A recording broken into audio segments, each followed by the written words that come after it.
ഇതെന്താണെന്നറിയോ? മോര് കാച്ചിയതാണ് കേട്ടോ. നമ്മൾ സാധാരണ കടുകൊക്കെ പൊട്ടിച്ച് മഞ്ഞ കളറിലുള്ള മോര് കാച്ചിയതില്ലേ, അതല്ല, വേറെ തരം.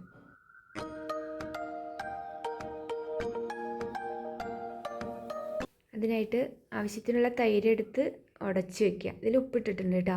പിന്നെ അതേ അളവിൽ തന്നെ വെള്ളം നമ്മൾ കുടിക്കാൻ എടുക്കണ തിളപ്പിച്ച വെള്ളമില്ലേ, ആ വെള്ളം ഒഴിച്ചോളൂ കേട്ടോ. ചൂട് വേണ്ട വെള്ളത്തിന്, പക്ഷേ തിളപ്പിച്ച വെള്ളം ഇരിക്കുന്നതാണ് നല്ലത്, പച്ചവെള്ളം ഒഴിക്കേണ്ട. പിന്നെ അതിലേക്ക് ആവശ്യമുള്ള ഉപ്പിട്ട് കൊടുക്കുക. നമ്മൾ തൈരിൽ നേരത്തെ ഉപ്പിട്ടിട്ടുണ്ടായിരുന്നു, പിന്നെ ബാക്കിയുള്ള ഉപ്പാണ് ഇപ്പിട്ട് കൊടുത്തത് കേട്ടോ. പിന്നെ അതവിടെ വയ്ക്കുക. കഴിഞ്ഞു, ഇത്രയൊക്കെ ഉള്ളൂ. പിന്നെ ചുമന്നുള്ളി വേണം, വെളുത്തുള്ളി വേണം. വെളുത്തുള്ളി ചതച്ച് വയ്ക്കുക. പിന്നെ ഒരു പാത്രം വെച്ച് അതിലേക്ക് വെളിച്ചെണ്ണ ഒഴിച്ചത് ചൂടാകുമ്പോൾ വെളുത്തുള്ളി ആദ്യം ഇട്ട് കൊടുക്കുക. അതൊന്ന് മൂത്ത് വരുമ്പോൾ നമ്മൾ ചുമന്നുള്ളി അരിഞ്ഞു വെച്ചതാണ് കേട്ടോ, അത് ചേർക്കുക. ഇത് നന്നായിട്ടൊന്ന് വഴണ്ടി വരട്ടെ.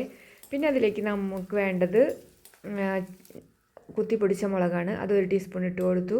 അങ്ങനെ മുളക് നന്നായിട്ടൊന്ന് മൂത്ത് വരട്ടെ. ഇതിലേക്ക് ആവശ്യത്തിനുള്ള കറിവേപ്പിലയും ചേർക്കുക. അപ്പോൾ ഉപ്പ് നമ്മൾ ആ മോരിൽ തന്നെ ഇട്ട് വെച്ചിട്ടുണ്ട് കേട്ടോ. പിന്നെ കുറച്ചും കൂടെ ലൂസ് കുറവാ മതി എന്ന് വെച്ചാൽ ആ വെള്ളം ഒഴിക്കണത് അതിൻ്റെ പകുതി ഒഴിച്ചാൽ മതി. അപ്പോൾ നമ്മൾ നല്ല കട്ടിയിലിരിക്കും. ഇതിപ്പോൾ നല്ല ലൂസുള്ള മോര് കാച്ചിയതാണ്. പിന്നെ അത് നന്നായിട്ട് മൂത്ത് വരുമ്പോൾ ഈ മോരൊഴിക്കുക. മോരൊഴിച്ച് കഴിഞ്ഞിട്ട് പിന്നെ ചെറിയ ഫ്ലെയിമിൽ വെച്ചാൽ മതി, ലോ ഫ്ലെയിമിൽ വെച്ചിട്ട് തിളയ്ക്കേണ്ട കേട്ടോ. ചെറുതായിട്ട് ഇങ്ങനെ ഒരു പത പോലെ വരില്ലേ, ആ സമയത്ത് നമ്മൾ ഓഫ് ചെയ്യുക. ഇതിനൊരു പ്രത്യേക മണമാണ് കേട്ടോ. അങ്ങനെ ഉള്ളി മൂപ്പിച്ചതല്ലേ, ഉള്ളിയും മുളകൊക്കെ മൂപ്പിച്ച കാരണേ നല്ല സൂപ്പർ മോര് കാച്ചിയതാണ്.